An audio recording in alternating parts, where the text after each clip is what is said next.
no doubt that we'll have all the rednecks in the comment section having a piss and moan, but you know what, facts are facts, and watch till the end, because you're not going to like it.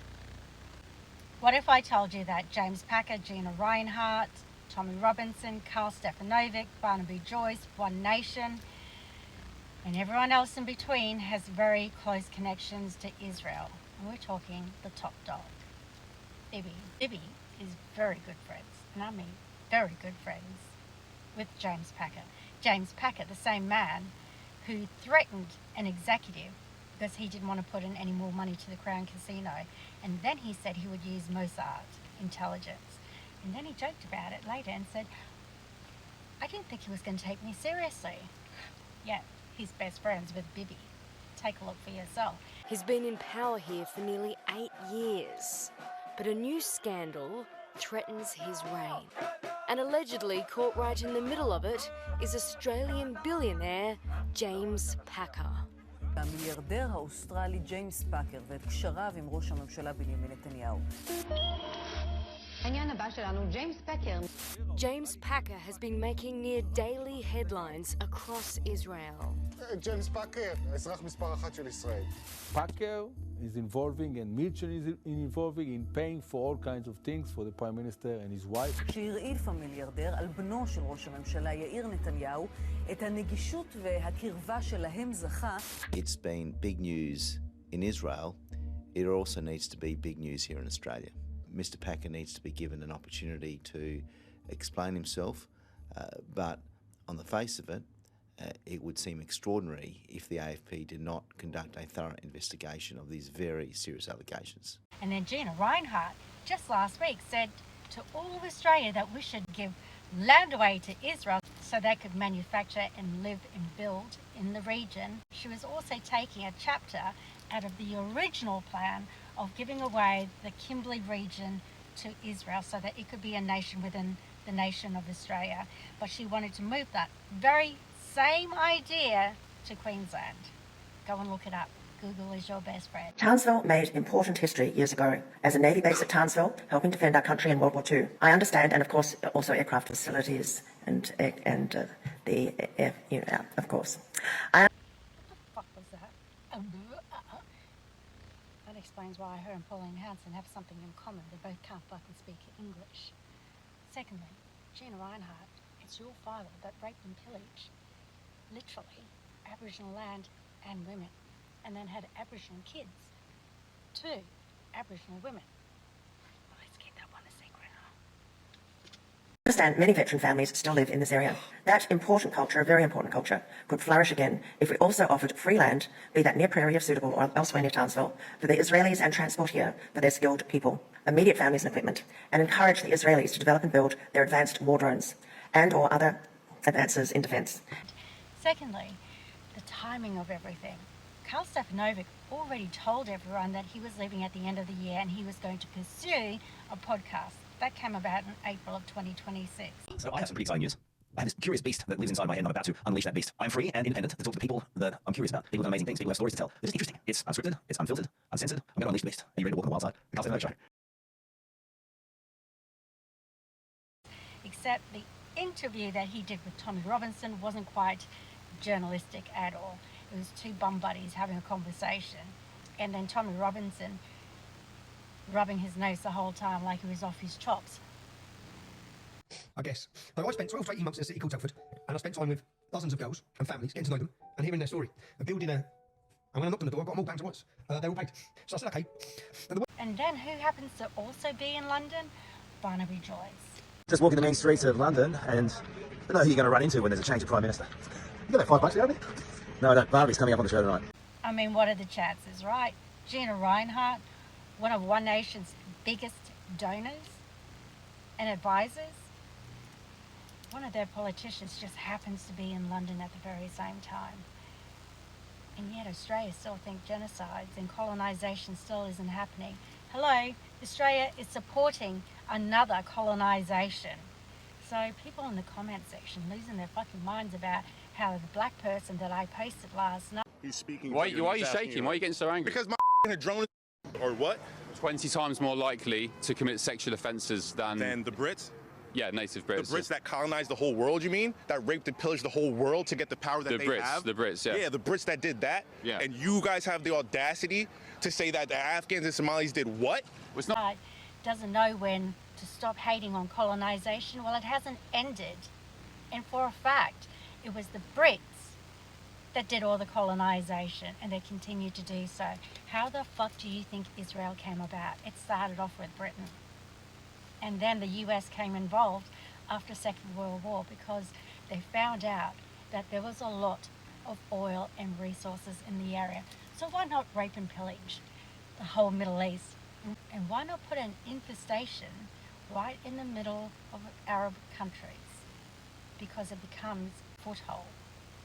Once you get rid of all the Arab nations and you're supplied by the United States weapons to destroy the other countries, and yet the Arab countries are still fucking slow at the fact that if they don't come together, they will lose all that region. Because they will use all those military bases to get rid of every Arab country, including Dubai and Saudi Arabia.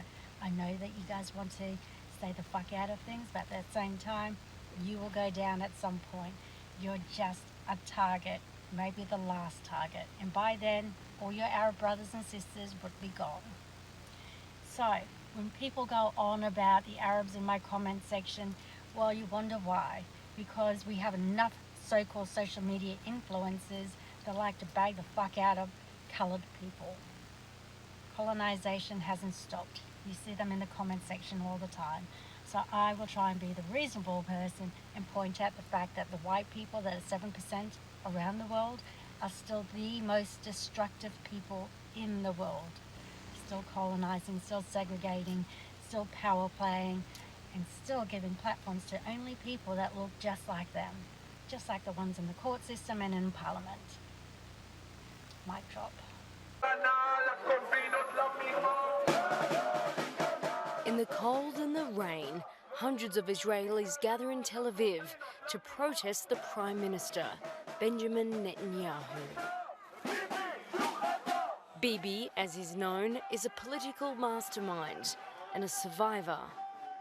He's been in power here for nearly 8 years, but a new scandal threatens his reign.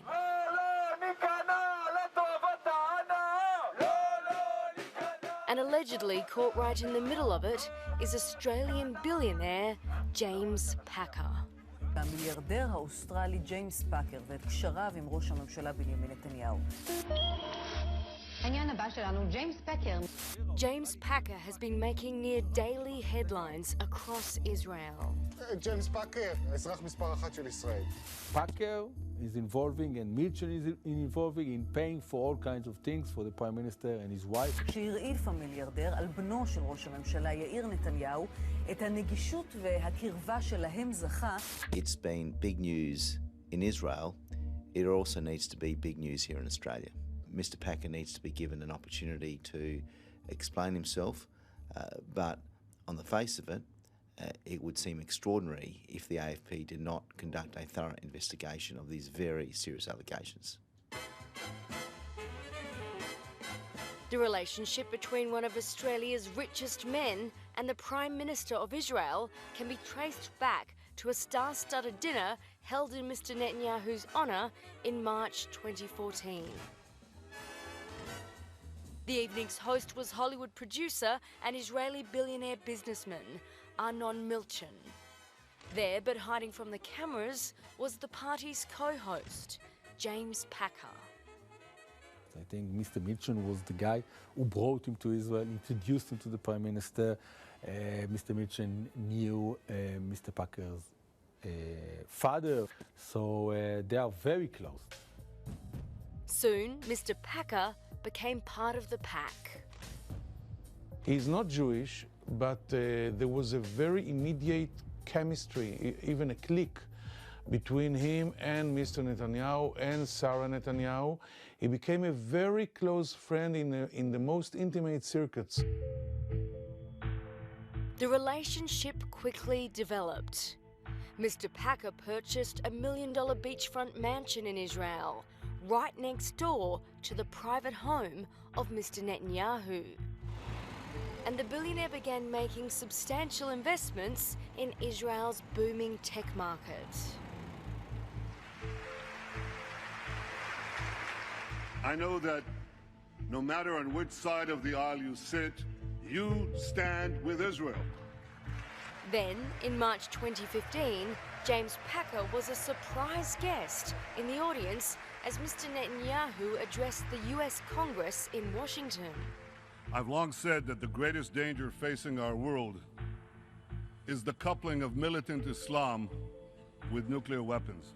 James Packer then appeared at another speech Mr. Netanyahu gave to the UN General Assembly in New York later that year, standing with senior Israeli officials and the Netanyahu family. Questions began to be asked. Mr. Packer is sitting with the Israeli Prime Minister in the closed session before the Prime Minister is going to speak in front of the General Assembly of the UN. Raviv Drucker is one of Israel's most acclaimed investigative journalists, working with the Channel 10 network.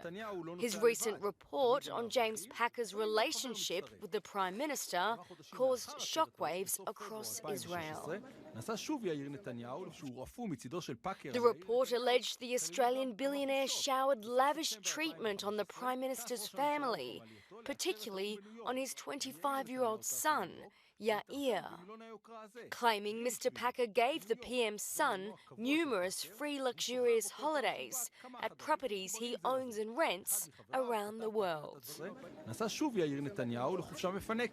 זו אחוזתו הענקית של המיליארדר פאקר באספן, קולורדו. A spokesperson for Mr. Netanyahu told Channel 10 that Mr. Packer is a friend of the family and that the 25-year-old Yair has the right to be hosted by friends. They never denied the fact that was in my report about the dates, the places, and the circumstances of those vacations. They try to say that it's all legitimate because they are friends. Just a few weeks after Raviv Drucker's report aired, Israel's Attorney General announced that a corruption probe into the Prime Minister's dealings had been upgraded into a criminal investigation. Since the 2nd of January, Mr. Netanyahu has been questioned 3 times by police from the National Anti-Fraud Unit. The latest just last Friday. Packer and his friend Arnon Milchan, who is an Israeli-American tycoon, a big producer from Hollywood, are paying together for all kinds of luxuries for the Prime Minister and his wife. Champagne, exclusive champagne, and cigars, and gourmet chef that will come to prepare them all kinds of meals in their house. איפה נשמעה שערורייה כזאת? What kind of scandal is this? An entire investigation is being conducted on television. Every evening, edited cherry-picked transcripts and lies are spread regarding both matters at hand.